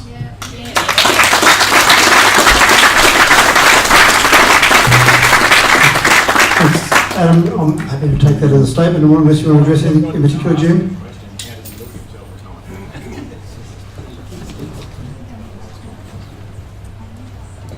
I'll grab a microphone. Yeah, sorry. Hang on. There we go. Adam, I'll give you the same response I gave last night. People have different opinions in relation to the coal and gas industry. Personally, I don't have the same objections to that industry that others in this room do. And everyone's entitled to that. It doesn't affect you, that's why. And everyone's entitled to their opinion in relation to that industry. What I would say is in relation to how do I look at myself and how do I sleep at night, I believe that there's a rigorous process in place.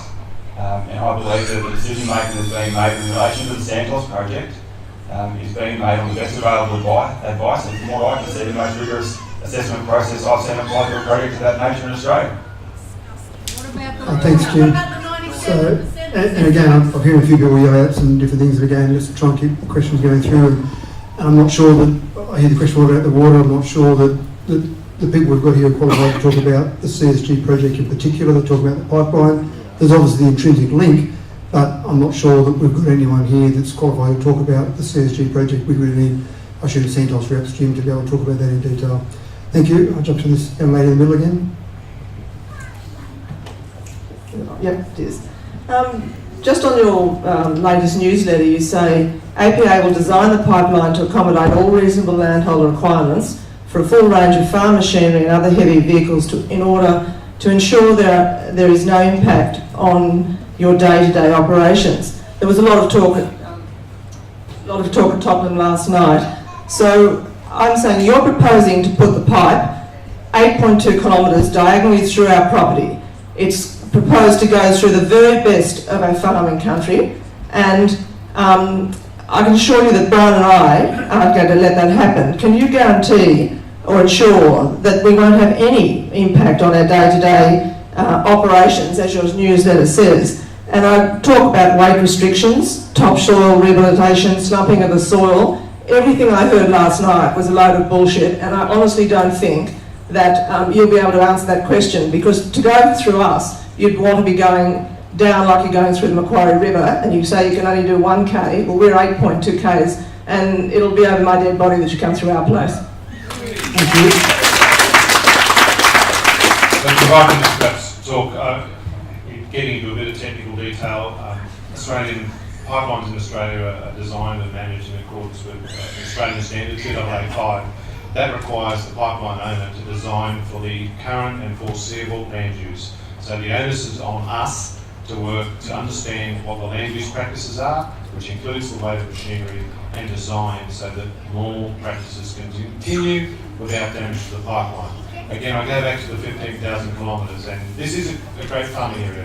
We've acknowledged that, but we also have extensive pipelines in the Darling Downs, for example, and many other rich agricultural regions. Some of those pipelines were designed and built 20, 30, 40 years ago.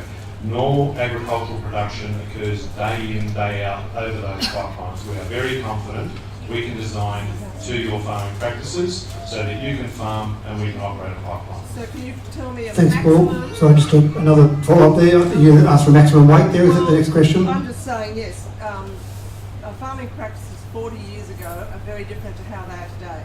And who knows what they're going to be like in another 40 years.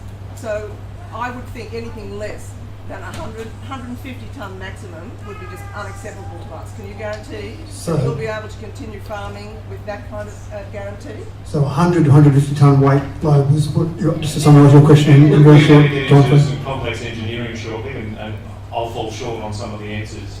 But we will say that it is not just gross weight, it's point loading, which is the actual weight of the tyres. And what we have certainly noticed, and I think it's self-evident in all machinery, the heavier it gets, the larger the tyres and the spreading of the weight. You get to a particular point on a narrow wheel, no matter how much weight you've got, you won't move it across non-compacted soils. So I stand by what I say, known and foreseeable. Now we do need to look ahead, and what I also say is that the tractor weights, the grain bin weights and the like of 40 years ago, they've grown exponentially. But the pipelines designed back then are still comfortably living beneath that ground. So we are confident that we can be known and foreseeable. Again, we'd love to talk with individual landowners about what typical weights they're using, the types of machinery, so we can make sure our design is effective. And there was another part of that question was the slumping. Because Slumping. I know people that have been, actually Mark Robinson is in this room, and he used to harvest down where the Moomba pipeline was. And he said years later, you still go across and there's still a good slump. So slumping was the question. That's Just, correct, Mark? again, just to summarise that very briefly. Look, and subsidence after an excavation is a fact of life, and it's not just a fact of life for pipelines. So we certainly have it, typically in varying levels for the first couple of years after pipelines are constructed. In an ideal circumstance, we'll leave a slight berm over the top of where the trench is to allow for that natural settlement. But it is not out of the question that certain locations will slump. We spend time every year going back and tidying up those discrete locations. As time goes by, the frequency of that on given locations, on given properties, stabilises. You get back to that common common level of stabilisation. But it is a real issue. So this Thanks, Paul. comment here, sorry, Sorry, I keep going on. but this comment here is not correct, then, because you say that you can ensure that there's no impact to day-to-day operation. If you leave a slump or if you leave a hill, that's not insuring. So the answer is no. I think I made the point That's okay, before. no, that's fine. I got it. I think Don at the front here. Don McKenzie. I've been looking into the AS2885 infrastructure. There are 4 different types of pipeline that fall under this.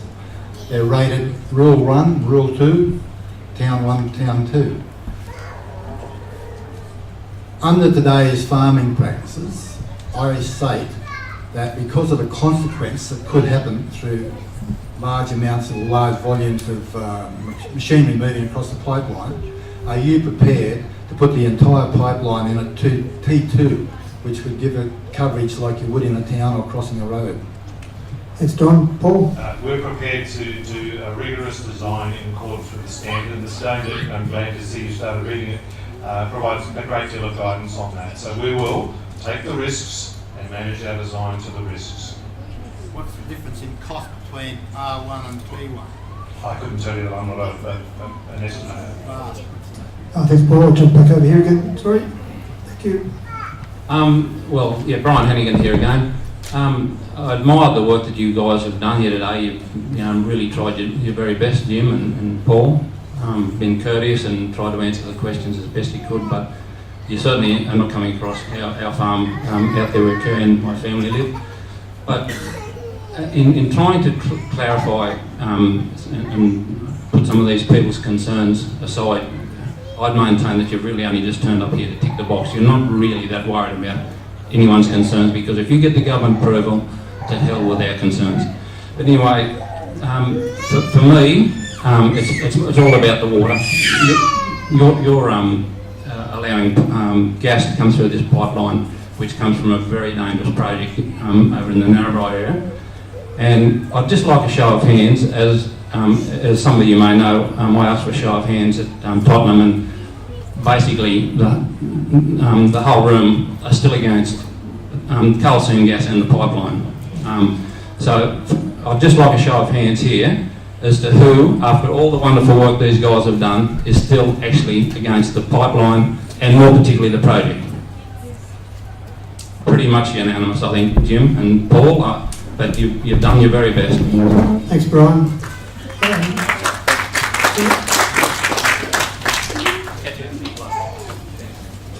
Okay, sorry. Don't need you to respond then. I'll just pass over to David. Thanks, David. As you're aware, we've invited you many times to the community meeting on Saturday, and you're familiar with the motions. The Coonamble Declaration that was made on the 6th of December, and I'll read you to motion number 3. The Coonamble and wider community, after holding a meeting on the 6th of December, have unanimously shown support that the Great Artesian Basin is too important to be put at risk, and the APA pipeline will be blocked at any cost. You've pretty got that message anyway today.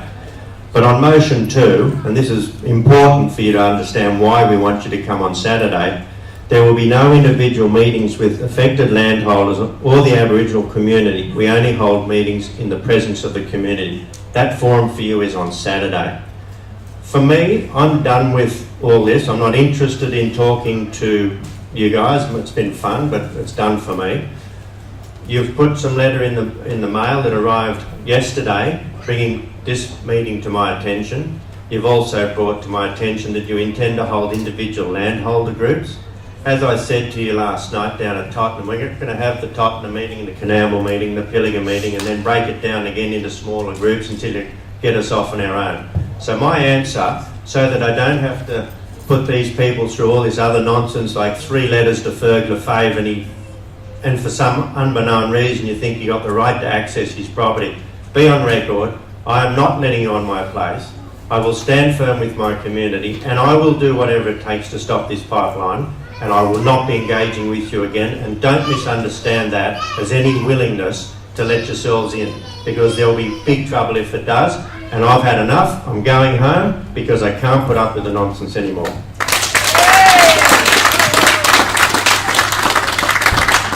Thank you, David. And again, I'll take that as a statement. Got another question here from Don.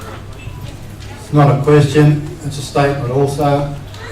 With your forums, you openly invited CCC members to attend those forums. I feel absolutely disgusted and shut off with you both, stating that we have to register before we can turn up. I will not be turning any of those meetings. Thank you. Thanks, Don. Okay, so there's a few people leaving, obviously. Thank you for those people who are leaving for your attendance and the way you've conducted yourselves tonight. I appreciate that. But again, we're still here and still happy to take any further questions. If you've got any further questions or want to ask any further, again, it seems like it's winding up, but just because the numbers are smaller doesn't mean that the people that are here can't still ask further questions if they'd like to. I know we did say to finish at 7 o'clock and it's very close to 7, but again, the APA reps are still here if you'd like to ask any more questions or make any more statements. So, Jim, not sure if you want to go through any more, but you've probably looked at about the end of your slides pretty much. Yeah. Okay, so for those there, thank you. I appreciate your time for coming along. Appreciate the way everyone conducted themselves. Everyone asked questions in a reasonable and sensible manner. And thank you to everyone who attended. Thank you to the APA reps who came along and fronted up here and gave us the information and answered people's questions. Have an enjoyable evening. Thank you.